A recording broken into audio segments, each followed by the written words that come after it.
all customers, the carts are meant for shopping. Do not ride the cart.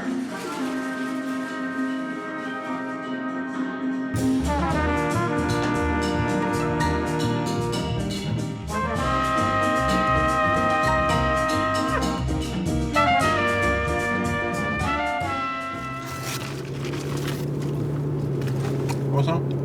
Nah, I'm good. You sure? Yeah.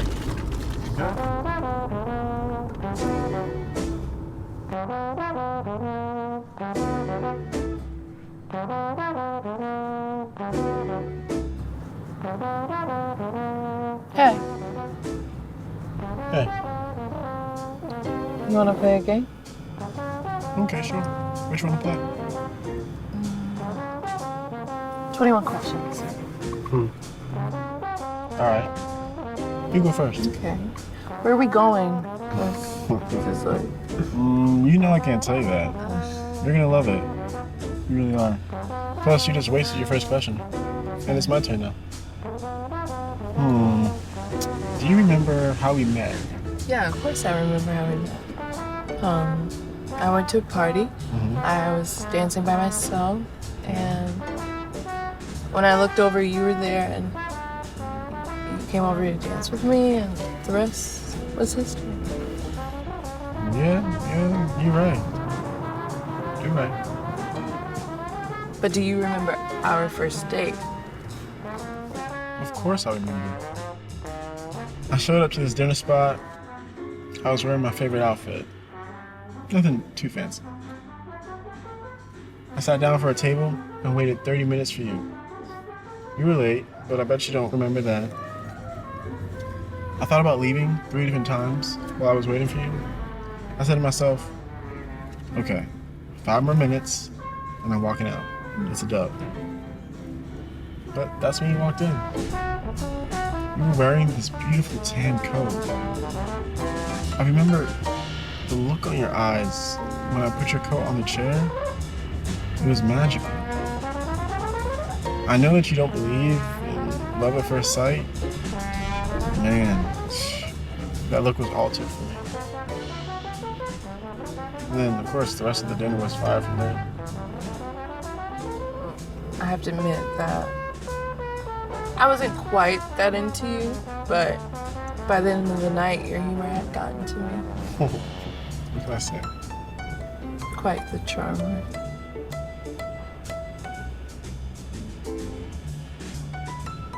How do you know you're in love? Like, had you ever been in love before? I love you.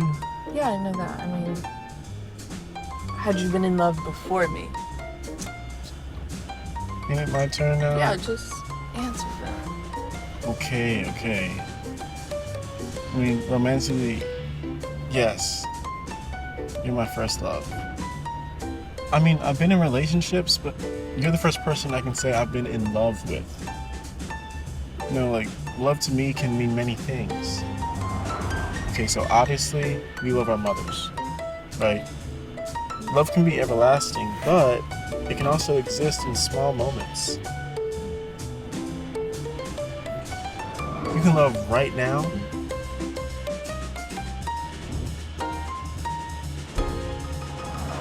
and hate tomorrow. Love can be a musician, enjoying his craft, performing his music.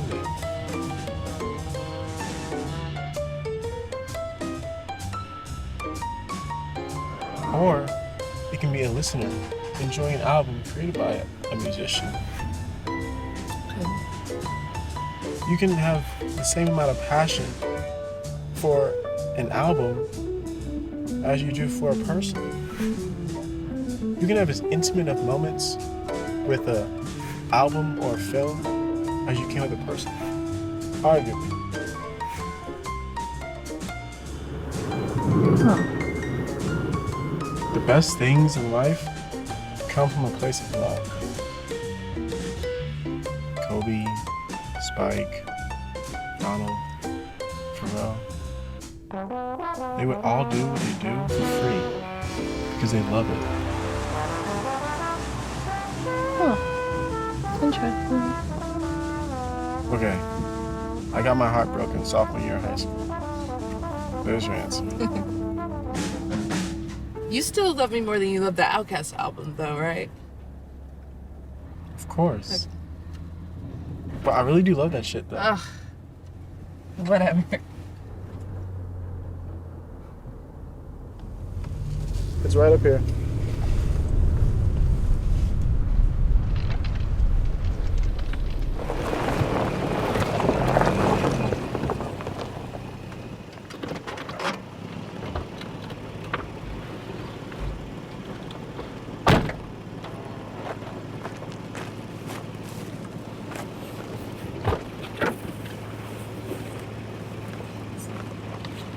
This is it. It's beautiful.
Do you know of the ant theory?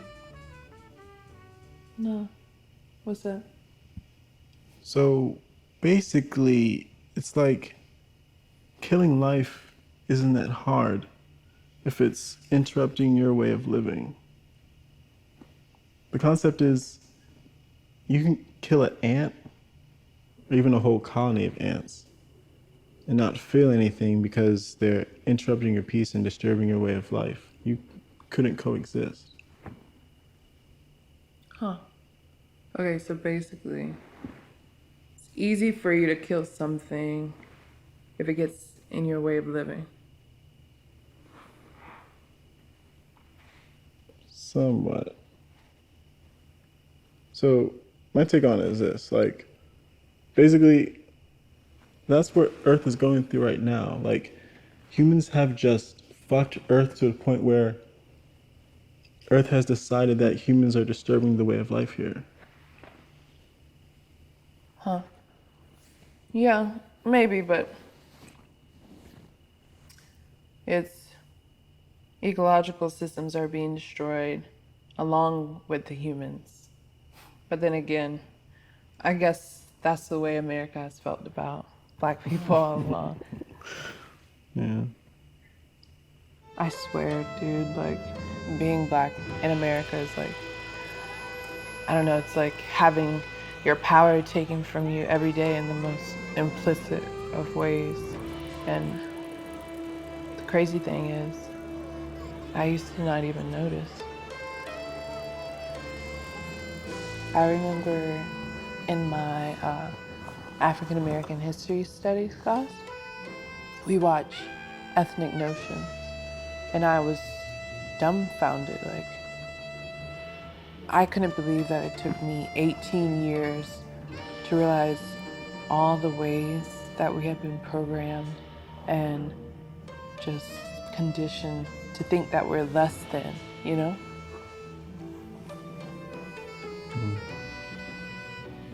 Shit. I always knew that I was Black.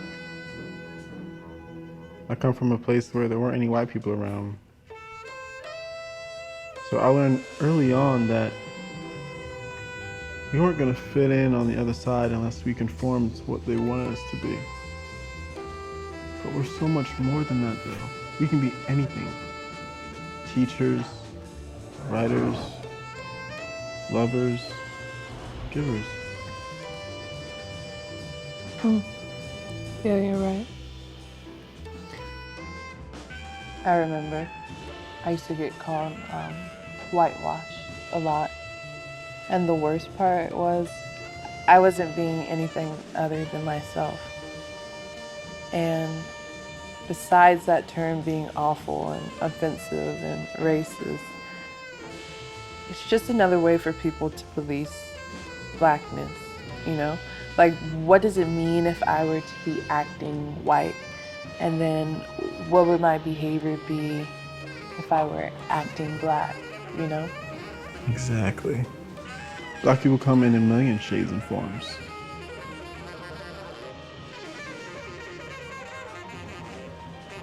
Yeah. Sometimes I wish that I hadn't grown up in a community of people who didn't look like me, you know? And I'm grateful. I'm really appreciative that my parents worked hard so that I could get into schools that were considered the best. But at the same time, it's a double-edged sword. Like, you have to do way more work to figure out your identity. And then when you figure it out, you're able to realize how you're being perceived by members of your community and members outside of your community. Yeah. I wouldn't say understanding our place in American society was immediate for me either. I remember when I was 16, I was staying in South Central at my grandma's crib. I was walking home from Roscoe's with a couple of my homies. It was fun, you know, we were having fun. The front door is always locked, so I usually go in through the sliding glass door behind the fence. So I jumped the fence and go inside. I sat down and started watching the golfing fashion show on my laptop. You know, regular Sunday afternoon. It was chill. My one homie was in the back, about to shower. My other homie was making beats. And then all of a sudden, we hear this loud banging at the door. Come out with your hands up. And I'm tripping, like, what the hell? So me and my homie get up from our comfortable positions and check on the door. And it's 15 cops with AK-47 looking guns pointed right at us. Handguns too. So we come out, and they go in and raid the whole spot until they find the homie in the bathroom. They put us in cuffs while I try to explain to them, this is my grandma's house. I come here every summer, blah, blah, blah. Eventually, they got in touch with my grandma, and they let us go. I remember when my grandma got home, she was yelling at the cops, so mad, saying that she was going to move immediately. My parents found out, and they started crying.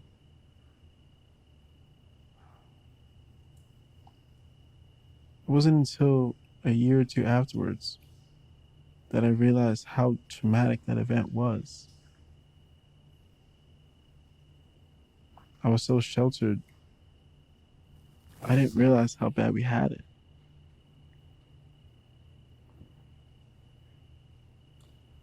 Shit. If that had happened at my age now, they probably would have just shot me upon seeing me.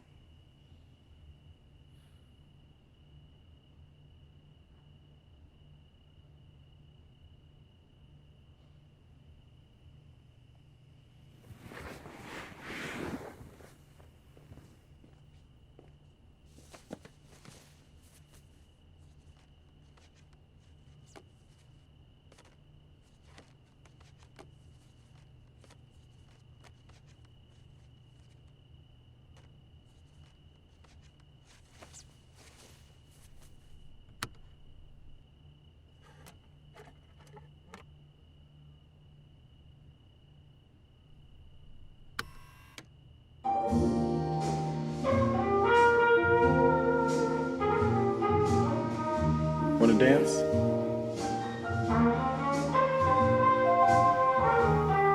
Yeah.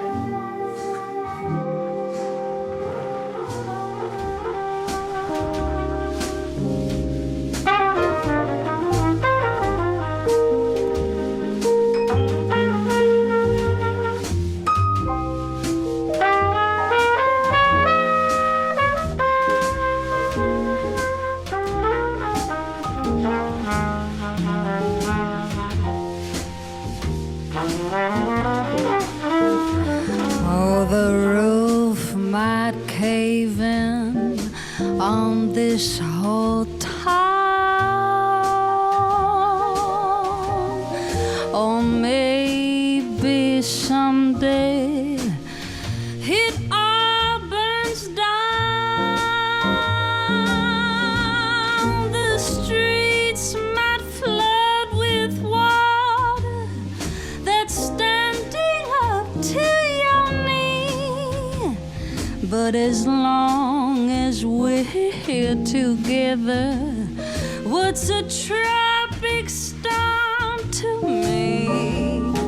Well, sometimes dancing's all a fella's got. Just moving with the